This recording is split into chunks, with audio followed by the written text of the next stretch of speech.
Welcome, everybody. This is Elaine Starling. I'm the host of Why 5% Succeed. And I am so delighted to have Sharon Hadary with us today. Sharon's going to be talking about her awesome book, How Women Lead. Do you see all these Post-it notes I have in here? I took a gazillion notes because I realized as I read Sharon's book that every single one of her 8 essential strategies of leadership really embody what it takes to be a successful small business owner, a successful entrepreneur. And believe me, Sharon knows this down to the ground. She teaches at a university level to help people understand how to be much more successful in their business. Sharon, welcome. It's delightful. It's wonderful to be here with you, Elaine, today. I'm so glad you could join us. This is going to be a ton of fun. And I'm trying something a little bit different today because I wanted to make sure it was super easy. Boy, my computer's all talkative today. I wanted to make sure it was really easy for people to know where we are. So I want to start with the rewarding experience. And I know that I posted all 8 of your essential strategies on the event page so people can see them and follow along, but I'm putting them in a slightly different order. So when it comes to the rewarding experience, the first strategy that you talked about was lead like a woman, or in our case, lead like an entrepreneur. So when you talk about that, Sharon, what is it you mean by that? Well, you know, for so many years, we as women have been told how to lead, and it was usually in the style that we've led for many, there's been considered successful leadership for many, many years. And that was a very masculinized style. And it turns out, and there's an awful lot of new research showing that women's leadership styles, which are inclusive, are collaborative, are values-based, are integrative, that our styles actually are very powerful styles of leadership. So when we talk about leading like a woman, we're talking about recognizing, valuing, and owning your own leadership styles and not making yourself over into any other way of leading. You know, there was another aspect that you also brought up in that chapter, which was this concept of holistic, looking Yes. at the entirety. Could you speak to that too? Yes, I think that's very interesting. We find that women are much more likely than men to be holistic. When I say holistic, they're looking at all parts. For example, when they define success, they're looking at all parts of their life. Women's definition of success includes their personal life, their family life, their professional life, and their community life.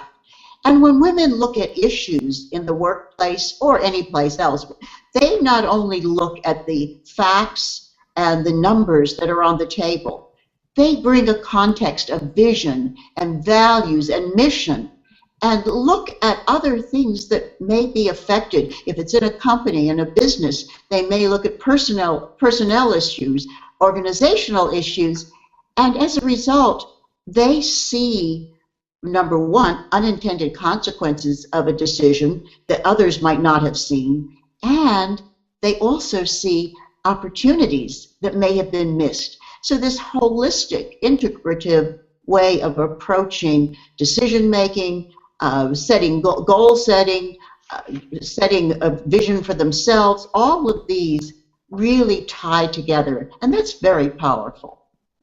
I love that. And one of the key takeaways that I wanted to share with our audience was the idea of asking why and what. And the reason why I think that's so incredibly powerful is because leaders do a really good job of setting expectations. I can't tell you how many times I've been in a meeting where people just kind of jump into the middle and they don't set this context of here's why we're doing, here's what we're talking about, and here's why. You know, if only you do that, you'd get more people on board and you'd have a much more effective leadership style. And you know, one of the interesting things that many women leaders, very successful leaders, say to me, you know what, we also ask, are we asking the right question? And so often, the question that is on the table may be very focused, very narrow, or it really may be addressing the wrong issue. That is so true because everything's integrated. I mean, part of Yes. the reason for this show is I talk about 4 ways you create a return on investment for your clients. It's that holistic concept, you know? So I Hmm. want to move on to the second strategy, which is own your destiny. And that's Absolutely. so important, you know, for an entrepreneur, for a woman in business of any level, you really got to own it.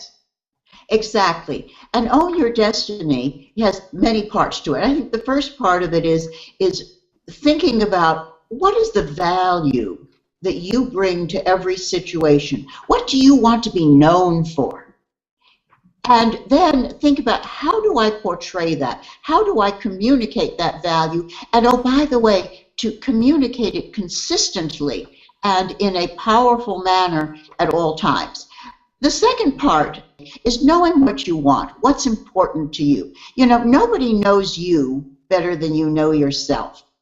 And so it's important to say, what do I want? Where do I want to go? And then build the business case for it. Why should if the client give me this business? Why should a potential collaborator join with me? Why should employees want to work for me? And then once you put together that business case, go to those people who can make it happen and present the case to them. So you can't sit back, whether you're in a corporation, you can't sit back and wait for somebody to come and say, I'm going to give you the increase, I'm going to give you this fabulous new job. If you're an entrepreneur, you can't sit back and wait and say, somebody's going to recognize my great value and come to me to do the business. Or I went and I signed up on this register of potential providers. But signing up on the register is not owning your destiny. Owning your destiny is going forward to make sure that you are visible and on the radar screen when decisions are being made. That is so powerful. And one of the things that I really loved was you've got to have your guiding vision. You have to put together real clarity on what you stand for, where you're coming from, what you are known for.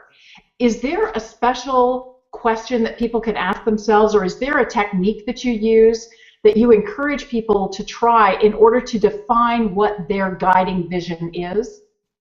Well, when my co-author Laura Henderson and I were talking about this, we both realized that for each of us, as we went into business, and as we actually not only just went into business, as we participated in society and community in our families, we were both driven by a vision of our goals. And here is the really key question: what difference do you want to make in this world? And so I think it starts with having a vision for yourself. What difference do I want to make? And then the second part of it is your values. What I have found over 20 plus years of doing research is when I talk to women about their leadership, they say to me, you know, the most important thing is we have our values, and those are our core. Those values don't change. Everything around you can be in flux, but the values stay the same. And what I love best of all, they say, and we have the courage to act based on those values in every situation and every decision. That is great. Now I'm gonna put you on the spot just a little bit here, Sharon, because you get to be the guinea pig and you get to share with the rest of us what your core value is. Well, it's more than one core value. Usually you have a set of values. I'm going to start actually. I love it. I'm not going to answer your question right away, but I want to talk about my vision. And it's really interesting as I look back over my life. I didn't really start out with a vision, but I realized as I was moving particularly into college, graduate school, and then into the workforce, what the difference I wanted to make in this world, and it's amazing to me to realize this, has always been to inspire women and give them the tools and the knowledge they need to achieve their goals. And this has been my vision for myself for, I think, ever since I got, as I said, even in college, where I would be working in a volunteer way. So sometimes you act based on that vision, and then it takes you a while, and then when you say, oh, how do I define this? And you know what it is. So in terms of values, I think it is openness. For me, it's openness. It's always being honest. It's providing behavior-based, evidence-based information and knowledge. So those are some of my values. Always acting in a way that values others and respects others. So those are some of my values. That's really great. Thank you. You know, you're such an inspiration for so many. I think you're definitely fulfilling on your vision. So I want to move on to the second category, which is relationships. And relationships are a critical aspect to your business. It's how everything happens, is through relationships. So two strategies that I want to cover in this category. The first one is be the architect of your career. Could you talk to us a little bit about what that means, Sharon? Well, it ties very nicely into Own Your Destiny, because first you have to realize that you are responsible for your destiny. But the next thing is, how do you put it into action? So being the architect of your career is really putting everything you've thought about in Own Your Own Destiny and using it to build your career. Nobody's going to do it for you. And I go back to what I said earlier. Nobody knows you better than you know yourself. You can't sit back and wait for someone to offer you the perfect job, offer you the perfect collaboration or partnership, offer you the perfect contract. You have to figure out exactly what you want to do. You have to look at what are the experiences I need to have to be effective in the job or the role that I ultimately want to play. So I can give an example from my career that I'm going back to my corporate career. I've had corporate career. I've had an entrepreneurial career. I now have I think putting it all together stage. When I saw a promotion that I thought I would like to have that job, or if I wanted increased compensation, I wanted a raise. What I realized is that nobody knows that you'd like that promotion. Or maybe there's a job that doesn't look quite in your established career line, but it's something that you find very interesting. And unless you ask for it, and I'll tell you, over the years, I've asked for some things and I've gotten them. I've asked for some things and I haven't gotten them. But if I hadn't asked, I would never have been considered. So you have to look at what are the experiences that will qualify me to do what I'm doing. As an entrepreneur, what are the experiences I have to have so that when I go for that big contract, I can say, look, we've done this, we've done that, and we've done the other. When you're looking for an opportunity, let's say there's a contract that you're working on, and the opportunity to become the lead on that contract opens up. Don't sit there and say, gee, I hope they ask my company. Get in there. Have the business case. I keep going back to the fact that you have to build the business case. Get in there, build the business case, and then ask for what you want. Look forward. Sharon, I want to stop you for just a second, because one of the things that you said that was so powerful in the book, it has to all hinge on sustainable, measurable, strategic results that are aligned with the business. So absolutely. Everything comes from that. Absolutely. One of the things you always have to look at, whether you're an entrepreneur or a corporate executive, you have to be results oriented, because that's what makes the difference. That's what sells people on you. So you need to be results oriented. You have to look at, how do you keep this business running, growing, flourishing, and how do you make a difference? Absolutely, absolutely. There's a lot in the be the architect side of things because if you're thinking about, okay, here's where I want to go, here's what I want to my destiny to be, then who do I need to connect with? What kinds of relationships do I need to have? And one of the key strategies that you mentioned in your book is to create exceptional teams. Could you speak a Yes. little bit about that? Absolutely. This is something that I have heard over the years from highly successful women entrepreneurs and corporate women. It's the team. And women are really skilled, and this is something you have to focus on, but we're really skilled at creating shared vision, creating shared mission, and creating shared goals. So one, it is about getting the entire team to be together in terms of where are we going and what are we doing, what is our goal. The next, it's to get the shared values. And this is something that's extremely important. Even if you have a very high performer in your business or in your department, but this person does not share the values of the organization, you need to get that person out. There's research that shows that if you remove a high performer who is not acting consistently with your culture, in fact, overall department performance goes up, which is very interesting. Yeah. Because when that one person who's not performing consistent with your values and your culture has made more of a problem and has ended up disenfranchising and making people less willing to participate. So you really need to focus on that. And then, of course, you need to do the coaching. Make sure that the people have the skills to do what you're giving them to do. And also, women are, it goes back to that holistic thing.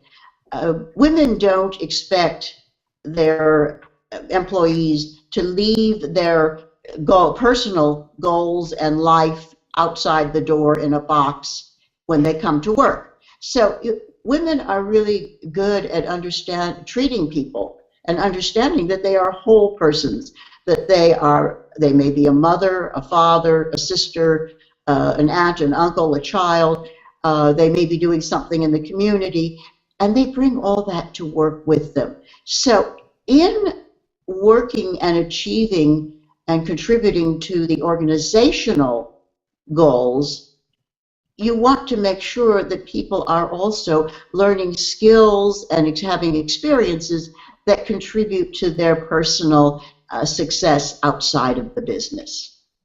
That's great. You know, the key takeaway for me with this was create a culture of success. And one of the things that you said in the book was that you have to make it okay to fail. Because if people think it's okay to fail, then they're willing to take the risk. They're willing to try. They're willing to go for it. But if they get beat up every single time something goes wrong, well, it's a lot harder to create that iterative learning process. And so people don't take risks. They back off, and progress slows way down. Absolutely. In fact, there was a marvelous article called The Imperative of Failure.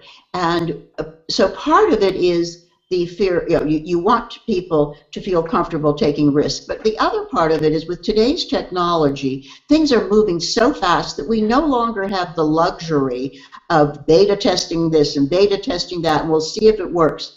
You really have to, at some point, just say, okay, we're going to go forward. And sometimes it will work, and sometimes it won't. But what's really important for you as the leader is to separate the failure of the project or the activity from the person who's doing it. It is so that you don't make the person feel like a failure. Now, if the person hasn't been performing, that's another issue. I think you still shouldn't make them feel like a failure. Just show them where they might be able to apply their skills in a way that would be more successful for them, which could be outside your company. But in general, when you're dealing with these really good workers who've tried something and were willing to go out on the edge and it doesn't work, you have to celebrate that they tried. Absolutely. And one of my favorite books is Strength Finder 2.0. I'm sure you're familiar with it. But in the front of the book, they talk about a study on different management styles and what tended to get an employee really engaged with the company or disengaged, in which case they're just a black hole. And it turns out that if you focus on the employee's strengths and what they're doing right, they're really engaged, they're really a part of the team, they will go to bat, they'll really work hard for you. And I think that's one of the biggest challenges that entrepreneurs and small business owners face, is they're often working alone. And they tend to beat themselves up because they put it all on themselves. And that can be a huge challenge. Any suggestions, Sharon, for someone who's working on their own, a small business owner or entrepreneur? Absolutely. I just love this one. It came from someone that I've worked with over the years. And she talked about one of her clients. She's a small business coach. She talked about one of her clients. And she said the client, when something goes wrong, the client says, fascinating. Wonder what happened. And so then she goes back, she looks at what happened, what did we do, how should we do it differently in the future, and moves on. So you really have to, see failure as a great learning experience and not wallow in shoulda, coulda, woulda. And one of the great lines from a survey I did recently of very successful women business owners, one of them said, most important thing is no woulda, coulda, shoulda. And I think we should all put that on our walls. So failure, you need to learn from failure. If you never fail, it means you've never taken a risk. So learn from it and move on. I love this. Fascinating. That's going to be my response from now on. And we do have a comment. I'm going to bring the comment up.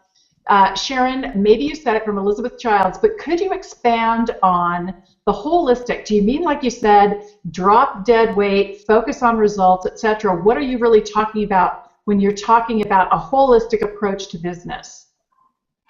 You're talking about thinking about the business in terms of your values, your vision for the business, the goals for the business.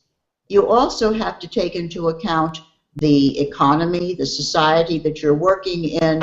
You have to take into account the culture that you want to create. You have to take into account the team building. So it is looking at the business not just as a balance sheet, not just as a how many did we win, but what difference is this company making? How is it changing our industry in some way, perhaps?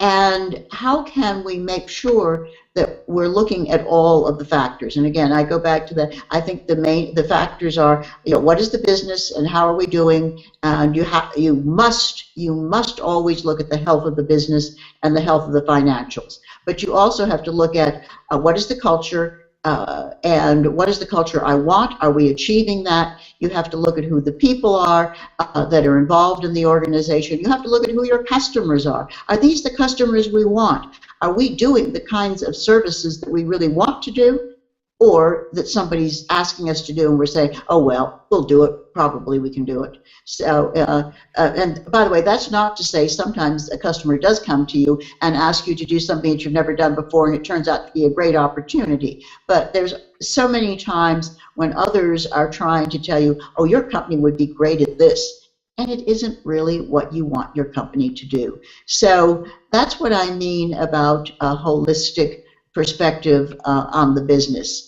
It means anytime you make a decision, taking all of those factors into consideration, not just if it's a financial problem, the numbers, if it is a performance problem, the individual, looking at the whole organization.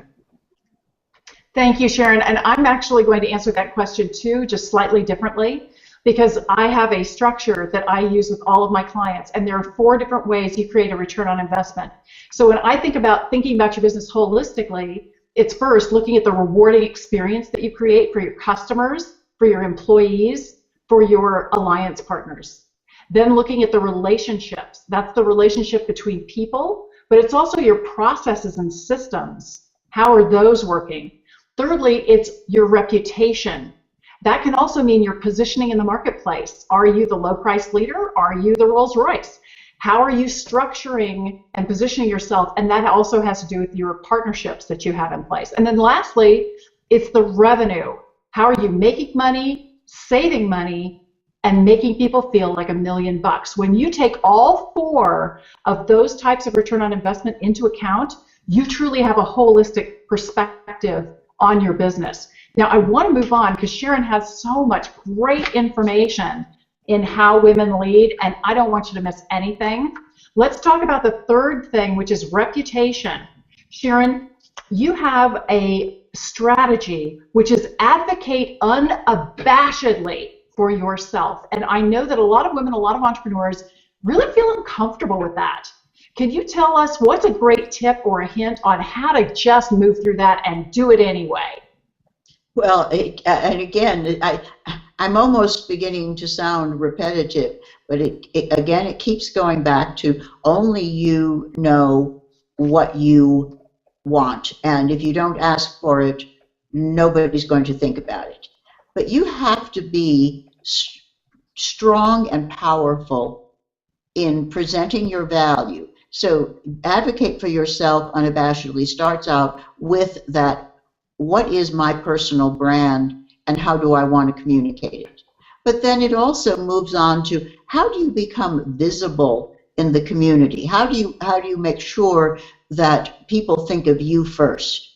And what we find in research is the most successful business owners, the most successful corporate women, and men. By the way, it turns out that almost all of these success strategies apply to men as well. But men are perhaps a little more comfortable when they meet people to say, well, you know what? We've got the best business in the world because it does this for you as a customer, it does this for you, it does this for you. We're more likely to say, well, you know, I've got a business and it does such, and here's what we do. So it's important that when you, first of all, when you want something, when you want to go after a contract, you need to be out there. But you also have to look for other ways to position yourself. And a lot of that is the networking. We find that women whose businesses are more successful in terms of growth and in terms of revenue, they join more organizations. The organizations are diverse, and they go to them for different reasons. So they may go to an organization that is a women's organization, that advocates for all of the legislation related to women-owned businesses, which is WIP, as many of us know. So you may want to belong to WIP. You may want to belong to your industry committee, or organization, so that you know what the latest business practices are, the latest trends in your industry. Belong to an organization where your customers might be. And when you're there, look for leadership opportunities, because, you know, it's interesting. If you're a leader in an organization, you never know who's going to notice you. And then maybe that person isn't the one who can give you the business, but that person might say to her or his boss, you know, I met Elaine at this event, and she is exactly who we need for this project. Let's talk to her. Or an opportunity comes up in another company, if you're in a corporate world, where there's a job available. The fact that you've taken on a leadership position in some of these organizations gives you the visibility, and they've seen that you know how to deliver. So advocate unabashedly for yourself. Decide what you want, ask for what you want, build the business case, be proactive in demonstrating your value wherever you are at any time. I love that. And one of the key takeaways I got was, who knows you? And Sharon, you did acknowledge, actually both Sharon and I serve on the board of directors for Women Impacting Public Policy. And that's the WIP that she was just referring to. But I think that's so important to ask yourself, who knows you? Who knows how capable you are? Who's had an opportunity to experience the results that you can create? And who do you want to align yourself with? There are a number of important organizations in your industry, in your community, where you can get involved and have a very active role. Now, the next strategy that comes under relationship, for me anyway, is to turn possibilities into reality. This really sounds like, mind meld, working, convert the world into your way of thinking. What are you talking about with turn possibilities into reality? Well, there's several things that I'm thinking about there.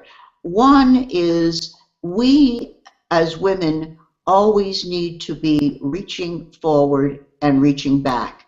Some years ago, I went to a conference. It was a NABO, National Association of Women Business Owners conference, and there was a young girl. She was 12 years old, and she was selling T-shirts. And she was raising money for some kind of school project. And her mother told me that she had come up with the slogans for the T-shirts herself. And the one that I bought, and I don't think in the screen I can show you what it looked like, but one hand is reaching forward and one is reaching back. And she said, women of the new millennium, reaching forward, reaching back. There's always going to be someone who is less experienced than you are. And I believe that as we succeed, and it's so important, as we've been talking about, to reach forward, we need to make sure that we are advocating, whether it's within our own organization, our own business organization, our own organizations that we belong to, wherever we are in the community, in society, we are reaching back. We are advocating for other women. We are mentoring other women and helping them to achieve their goals as well. So part of it to me is that reaching forward, reaching back, and advocating for women and advocating openly. There's nothing that frustrates me more than the woman who says, well, I don't want to be seen as a rabid person who's seeking opportunities for all women. I want to be considered just because I can do a job well. You know what? Yes, you can do a job well, but I think we have to make sure in this day and age when all the statistics show us that having women in leadership improves the productivity of corporations, entrepreneurial organizations. Also, we have the same kind of data. We need to make sure that we are moving women into leadership positions in all parts of our economy. So now that I'll get off my soapbox, the other part of turning possibilities into reality is not being so scheduled with your nose to the grindstone, and you just never have a moment to stop, and leaving time in your schedule to think, to muse, to reflect. It's what so many of the women that I talk to called serendipity. Serendipity is this marvelous word that Mary Poppins used to the children to say, always be open to the unexpected. Take the time to be open to an opportunity that you've never done in your business or in your career and say, maybe we should try this. Take the time to be open to new ways of doing things, to be open to new relationships and what could make a change. And take the time to dream. What could we be if we just did one or two things? So it's being open to the unexpected and thinking about how can we turn this unexpected situation into opportunity for us. That is so great, and I really want to commend you for embodying that idea of being open to possibilities, because I know you've never done a hangout before, and I convinced you to give this a shot, and you're doing great, and I so appreciate that. But there's also a word you alluded to, but you didn't specifically say, which is legacy. And the legacy that you leave through your work, through your business, through your life, and everything that you're doing, it really makes a difference. That's really what your reputation is all about. It's not what you're known as. It's what you're known for. Yes, and it turns out that we are continuously building our legacy. And you do it by following all of the things that we've talked about owning your destiny, advocating for yourself, building exceptional teams, making sure that you're contributing in your community, through your work. You are constantly, everything that you do is in fact building a legacy. That is great. That is great. Well, Sharon, I'm going to move on to our last differentiator, which is revenue. You've talked a bit about it's important to have strategies fulfilling results where you can really speak to the outcomes that you're delivering. And of course, bottom line, we're all in business. We've got to make sure that we're bringing in the revenue. So there are two strategies that really fit well under here. One is to make sure that you're translating the stories that numbers tell in order to drive strategic results. Do you have some examples there? The thing that always scares me is the business owner who says, you know, I don't really understand those numbers. That's what my accountant is for. You as the business owner, or you as the head of a department in a corporation, wherever you are responsible for the health of that organization. And the numbers are what tell you how the organization is performing, where there's a weakness, where you need to make changes. And you can sit down. Everybody always says, well, you know, I'm not really very good at math. You know, this has nothing to do with adding or subtracting. This has to do with understanding what are the relationships, what are the trends that will make a difference. So if you know that it's productivity per hour or in your organization, I'm making that one up, it's probably not a very good one for most of us who are in services, but if you know it's productivity, if you are in retail and you know it's how many of these beautiful new hats you sell and what is the cost, how does the cost relate to what you're selling them for. You can work with your accounting department, you can work with your IT people to create the reports in the way that will help you understand what you need to understand to run the business.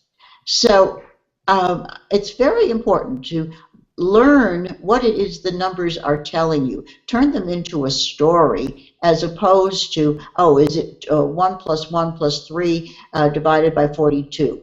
You don't have to worry what that the arithmetic is. What you have to think about and work with your financial advisors is, what are the things that I can learn by looking at trends, by looking at changes, and what's important to me to understand what I have to do as part of this business to make us a success. Because bottom line, we can have the best teams, we can have the best customers, provide the best service, but if you aren't covering your expenses and if you aren't growing the business, you're going to go out of business. That is so true. And usually there are just a couple of key metrics that really tell the story. Now, I emphasize numbers tell stories for another reason, because a great example is that people remember stories much better than they remember numbers. So if you can take those numbers and make them a very concrete example, you're able to communicate much more clearly what's going on. And I don't remember the exact numbers, but there was a presentation that was made where somebody compared, there's so many people who are going to get diabetes this year. Well, it was a big number, but it kind of, went right over everybody's head because they didn't have a context for it. Then they said, okay, count off in threes. Every third person is going to get diabetes this year. All of a sudden, it was like, holy cow, I get it. I get that number. I can own that number. Numbers tell stories.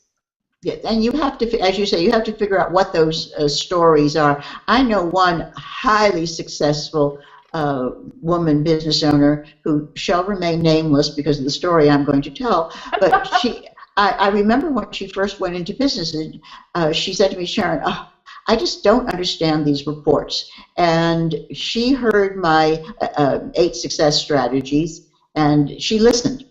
And she, to this day, every time I see her, she thanks me.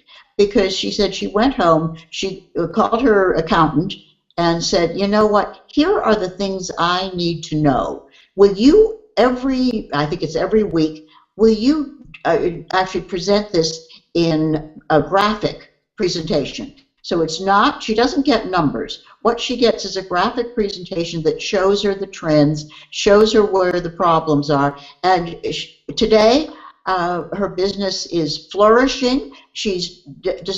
It's growing, and she attributes it all to figuring out what were the important relationships and making sure those were the things that she tracked. Absolutely. It makes all the difference in the world. Well, Sharon, there is 1/8 strategy, which is nurture your greatest asset. Could you tell us what that greatest asset is? You. We can always put a period there. Yes. What I have found is that the most successful women realize how important it is to take care of themselves. So there's a couple of things that are part of this. One of them is integrating your life, your personal life, your business life, your community life. It's what everybody calls balance. I don't believe there is any such thing as balance. I have no idea what this elusive concept is, quite frankly. And you know, it's a concept that's been foisted off on women and increasingly on men. I think what's important, and as I talk to so many very successful women, it's about integration. Integration works because you know your values. And when you know your values and what's important to you, then you can make decisions about the priorities and what works. So you need to set priorities for yourself. And sometimes those priorities will be your family. Sometimes those priorities will be your business. And the other thing is that we're nimble. Successful women are nimble. You may have planned, this is going to be a whole day I'm going to spend on the business. And you get a call from school, your kid fell down and broke his leg. You know what to do. And so having values-based priorities allows you to move quickly and to go from one priority to the other. So it's really about integrating your life. I also found something that was very interesting to me personally was I thought I knew what was important to my husband in terms of when I should be there. I thought he wanted me to come home on time for dinner and stop traveling so much. Well, yeah, it turned out he didn't really care about dinner. He could make his own if he had to, and the travel didn't bother him. But he had antique cars, and it was really important to him that I go with him to the car shows. And so what we did is we put the car shows on my business calendar, so everybody knew when they were. And one time I was asked to have the organization that I ran at that time, the Center for Women's Business Research, be the lead sponsor for a women's conference that was going to be sponsored by the government. It was very high profile, and it was going to be in October. And I thought, oh gosh, we've really got to do this. It's going to be so great for the organization. But October is the Hershey Car Show. It's the biggest of the year. I just couldn't do it that weekend. But how do I dare say that? And I took a deep breath and I said, well, yes, I'd love to be the chair of this event. However, if it is the weekend of the Hershey Car Show, I cannot do it. And I thought to myself, oh boy, I shot myself in the head. The next day, my assistant got a call from one of the interns over at the organization that was going to be setting up this conference and said, next year in October, can we have the date for the Hershey Car Show so that we can avoid that date? This goes back to ask for what you want. You are responsible for determining what's important to you and then making sure that your priorities are known, because you know what, it's always amazing. I was shocked to discover how many workarounds people can make when they know what your priorities are. So number one is integrate your personal and your professional and your community and your personal lives. Number two, invest in your health. 89% of women, highly successful women in a survey said that good health is critical to peak performance. And invest in yourself spiritually, whether it's an organized religion or just spending time reflecting and thinking and just being by yourself and gaining back that inner peace that you have. So ask for what you want, take care of yourself, and know that in the end, if you don't invest in yourself, you won't be able to invest in anyone else. That is so true. In fact, you teach people how to treat you. And that's partly why the best asset you have is you every single time. And you need to explain to people what your priorities are, what your intentions are, how you can best serve them, and how they can serve you at the same time. If you don't explain that, it's really on you, right? Yep. Absolutely. Absolutely. So you really need to speak up for yourself. But one other thing you said, Sharon, that I thought absolutely, lifelong learner. The women who get ahead are lifelong learners. Don't know how I forgot that one. You're absolutely right. Thank you for bringing it up. It does turn out that the most successful women are lifelong learners, and they take the time, whether it's to read, to go to conferences, to talk to experts. They do take the time to learn because, as we all know, the world around us is changing so rapidly, and if we don't keep up with it, we're going to get left behind. That is so true. That's why I think everybody needs to get a copy of Sharon's book. I'm trying to line it up with a camera. How Women Lead, the 8 Essential Strategies Successful Women Know. I'm covering up your headline a little bit. But Sharon, is there any question that I didn't ask? I know you covered all 8 of the critical essential strategies for women in leadership and entrepreneurs in leadership. If there's a question I didn't ask or some final comment you'd like to make, by all means, what would you like to say? Every interview ends on this, and I always am never sure where I'm going with it. I think the most important thing is to take charge of your destiny and know that you are the architect not only of your career, you are the architect of your life. And you need to take responsibility for that life and make it what you want it to be. That is perfect. Well, everybody, thank you so much for joining us today. I'm Elaine Starling, the host of Why 5% Succeed. You can see why our guest today, Sharon Hadary, has been incredibly successful in her career and really an inspiration and a guiding light to bring so many women in business forward. I just want to thank Sharon for being on the show today and thank all of you for joining us today.